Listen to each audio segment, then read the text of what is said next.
Hello everyone, कैसे हो आप। ये वाला जो अपना आज का जो व्लॉग है, इसमें मैं कुछ दिखाना नहीं, लेकिन आपको एक इंसिडेंट है मेरे एक एम्प्लॉई का जो मैं सुनाना चाहती हूँ।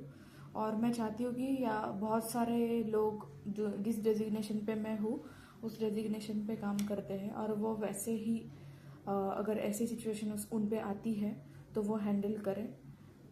क्योंकि बहुत सारे एम्प्लॉय को ऐसा लगता है कि हम लोग ये डिपार्टमेंट हैंडल करते हैं तो हमने सारा सपोर्ट उनको देना चाहिए। But at the end of the day हमें भी एक रेस्ट्रिक्शन नाम की चीज़ है, हमें भी सारे रूल्स फॉलो करने पड़ते हैं।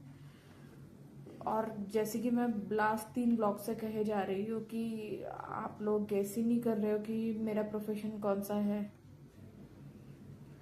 ठीक है, आप लोग देख लो। तो अभी मैं आपको वो इंसिडेंट सुनाने जा रही हूँ। ओके, चलो चलो। ती वेगळी गडबड चालू होती म्हणून ते आता मी पण काय बोलू शकतो. गडबडीचा विषय नव्हता तुमचा। आता तुला मला सांग, तुला जर एखादा होल्डिंग दिलेला आहे, तुला एखादं वर्क दिलेलं आहे, तर दॅट इज युअर ड्युटी की पूर्ण आधीचं जे तू वर्किंग करत आहे ते पूर्ण अप्रूव्ड आहे का, पूर्ण चेक केल्याशिवाय स्पेलिंग्स मिस्टेक 3 स्पेलिंगमुळे जर 30,000चं नुकसान होत असेल निलेश, तर काहीच अर्थ नाहीये। आणि एक डिझाईन ॲज अ डिझायनर म्हणून जर डिझाईन बघणार डिझाईन नाही, ग्राफिक डिझायनर मस्ट नीडेड। तुला graphic as a graphic designer तुला मस्ट नीडेड आहे की तू तुझं व्यवस्थित जे तू बनवून देतोय तो व्यवस्थित पाहिजे। कारण ही मिस्टेक माझ्यासोबत सुद्धा झालेल्या आहेत तुझ्या, जेन्युअनली साध्या पोस्टर्सला सुद्धा तुझ्या मिस्टेक्स झालेल्या आहेत। स्पेलिंग मिस्टेक होतात, मी माझी रिस्पॉन्सिबिलिटी घेत नाही ना। मी एकाला दाखवतो ना तरी पण की बाबा मी करून दिली आहे, तुम्ही एकदा चेक करून घ्या। त्यांची पण तेवढीच रिस्पॉन्सिबिलिटी आहे ना, तुम्ही चेक करून गेलं पाहिजे। आता मी कसं तुम्हाला काय क्रिएटिव्ह केल्यानंतर तुम्हाला पाठवलं की तुम्ही सांगता ना मला की डेट चुकले, हे नाव चुकले म्हणून, असं मॅडम पण सांगतात मला। पण ते आता ते मॅडमला तो ऍक्च्युली कंटेंट माहित नसेल कदाचित, ते काय असेल काय नसेल, किंवा मॅडमने ओके दिलं, मॅडमने अप्रूव्ह दिले ते, असं नाही की मॅडमने विदाउट अप्रूव्ह त्यांनी पाहिलं नसेल, पण तू त्यांना मॅम हे तू 100% पाहिजे होता निलेश इथे, तू 101% पाहिजे होता। That is your mistake.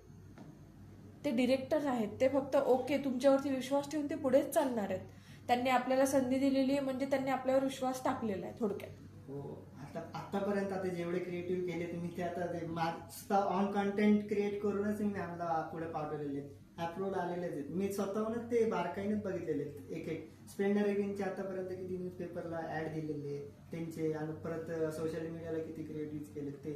एक त्यात एकदा पण असे स्पेलिंग मिस्टेक नाही, फक्त झालं की कॉन्टॅक्ट नंबर चुकतो किंवा काय होतं, तेवढं मॅडमला पण लक्ष देतं, मॅडम पण वाचतात ते।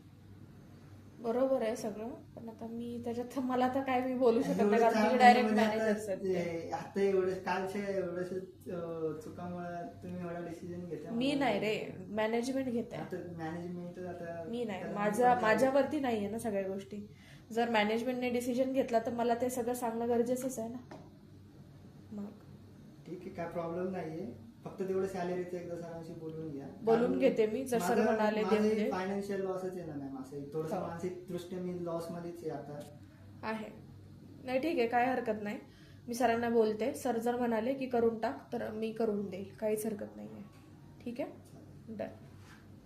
ते आयडी कार्ड कोणाला देतो मला? आयडी कार्ड, तुझा पास, परत तुझे सिम कार्ड दिलंय का तुला? कंपनी, हो, ते सगळं सबमिट करायचंय तुला। तर ते फॉर्म भर, त्याच्यावरती अकाउंट डिपार्टमेंटवरून तुझं सगळं क्लिअरन्सचे सिग्नेचर, शशिकांत सरांचे सिग्नेचर, IT डिपार्टमेंटचे सिग्नेचर सगळं घे। ठीक आहे, हा। आणि IT वाल्याला तुझ्या पासवर्ड, तिथले सगळे काय काय ऑन गोईंग प्रोजेक्ट आहेत ते सगळे एक्सप्लेन कर। अकाउंटमध्ये सगळे अमोल लाहोटी सरांची, आणि प्रियंकाला हँडओव्हर दे सगळा, तिची सही पाहिजे, हँडओव्हर दे तिथे। ठीक आहे, मग फायनलला माझी सही येईल।